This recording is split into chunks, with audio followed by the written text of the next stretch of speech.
Hello बहनों, राधे राधे। संगीता लोकगीत channel में आप सबका स्वागत है। आज हम आप सबके लिए एक सुंदर सा प्यारा सा सोहर गीत सुनाने जा रहे हैं। यह सोहर है, एक पति अपने पत्नी से क्या कहता है और फिर पत्नी क्या जवाब देती है। आप लोग सुनिए एक सुंदर सा सोहर। दुअर से उठे आई पियवा होत धान से, रज कर धान से, रज कर हो धान, हाली हाली आंगना, बाहरा हो बर्तनवा तू, माजा हो बर्तनवा तू, माजाऊ हो धाना, हाली हाली व्यंजन तू बनावा होत, भैया भौजी आवै त भैया भौजी आवै हो मोरी धाना, हाली हाली व्यंजन तू बनावा होत, भैया भौजी आई हैं, भैया भौजी आई हैं हो।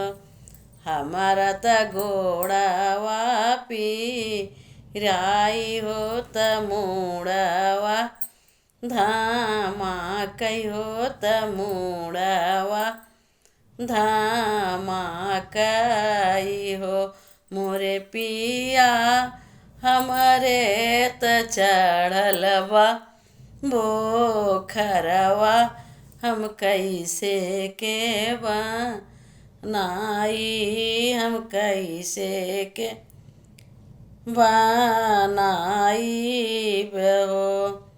बटुली त फुमरी पियवा फूटी गए, करहिया पड़ोसी अरे करहिया पड़ोसी घरे हो।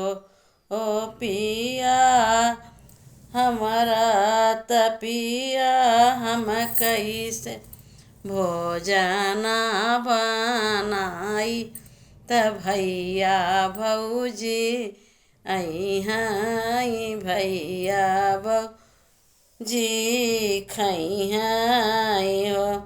जाबै हम हटिया बजरिया, जाबै हम हटिया बजरिया हो, दवैया हम खरीदबै बर्तनवा, हम खरीदबै हो धान, तू सिर्फ साग भात बनाई हो, भैया भौजी तोहरा खई हो त भैया भौजी खई हो धान, हमहू बर्तनवा सब लियाऊ बाई त भैया भौजी खई हैं, भैया भौजी तोहरा आवै हो।